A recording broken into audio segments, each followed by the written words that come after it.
Selamat datang di channel video saya.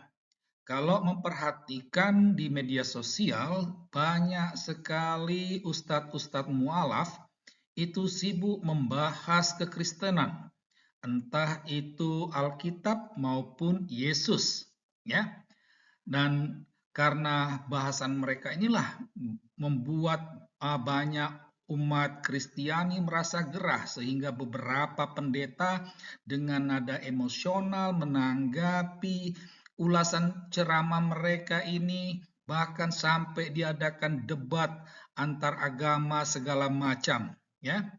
Nah, kami melihat fenomena ini lalu bertanya, ya, kenapa Ustadz Mu'alaf ini sibuk membahas kekristenan, ya.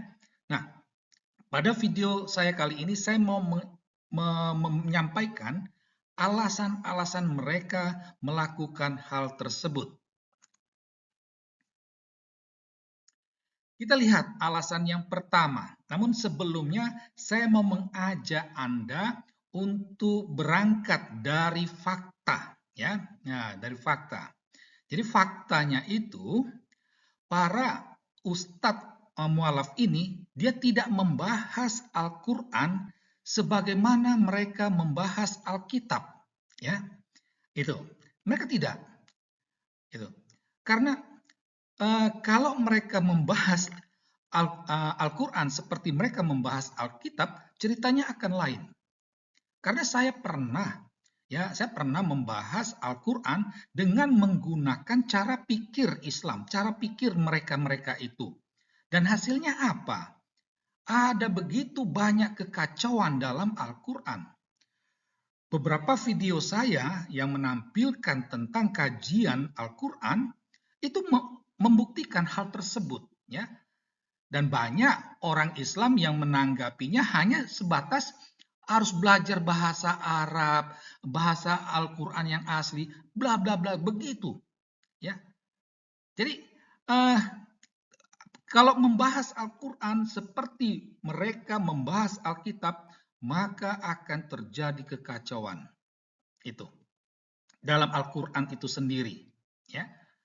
Sementara orang Kristen membahas Alkitab tidak menggunakan cara pikir Islam. Mereka menggunakan cara pikir Kristen, ya.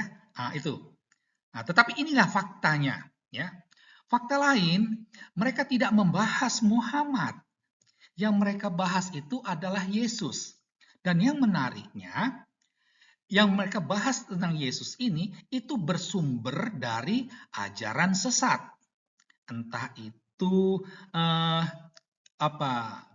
dari surat Injil Yudas atau dari aliran Gnostisisme dan lain sebagainya, ya. Pada prinsipnya mereka mengambil ajaran sesat untuk membahas Yesus ini. Nah, ya. Jadi dari sini kita bertanya, kenapa? Kenapa mereka melakukan itu? Ya. Nah, jawabannya itu kalau mereka membahas Islam, ya, entah itu Al-Qur'an atau Muhammad, oh itu kepala bisa melayang, ya. Karena apa? Karena Allah Subhanahu wa taala sudah memberi perintah kepada setiap muslim untuk membunuh mereka yang menyerang Allah dan Muhammad, ya. Karena itulah sangat fenomenal pernyataan Buya Hamka, ya, ganti jubahmu dengan kain kafan jika kamu diam bila agamamu dihina, ya. Itu. Jadi kalau mereka membahas Al-Qur'an dengan cara mereka membahas Alkitab, mereka akan menemukan kekacauan. Ketika mereka membahas Muhammad dengan seksualnya itu, mereka bisa diserang oleh umat Islam. Paling parah mereka bisa dibunuh, itu, ya. Nah, jadi ada ketakutan untuk membahas Islam. Sementara kalau mereka membahas Kristen, mereka mendapat berkat. Karena apa? Mereka ini kan awalnya orang Kristen, ya. Mereka tahu dalam ajaran Kristen itu Yesus memberi perintah kepada orang Kristen untuk memberkati memberkati orang yang menganiaya, orang yang menghina, orang yang menyerang dirinya, orang yang memusuhinya. Itu perintah Yesus. Yesus sudah memberi perintah itu dalam Lukas, lalu dikembangkan dan diteruskan oleh Paulus dan juga oleh Petrus. Jadi di sini tampak beda level antara Kristen dan Islam, ya. Nah, nampak bedanya kan? Nah, jadi makanya para ustadz mu'alaf ini mereka terus menyerang kekristenan. Karena apa? Karena mereka ingin mendapatkan berkat, ya. Oke, jadi sekali lagi nampak level antara Islam dengan Kristen itu berbeda, ya. Itu. Nah, sekarang kita lihat alasan yang kedua. Alasan yang kedua itu karena mereka mau mengikuti teladan Allah Subhanahu wa taala. Ya, itu. Karena apa?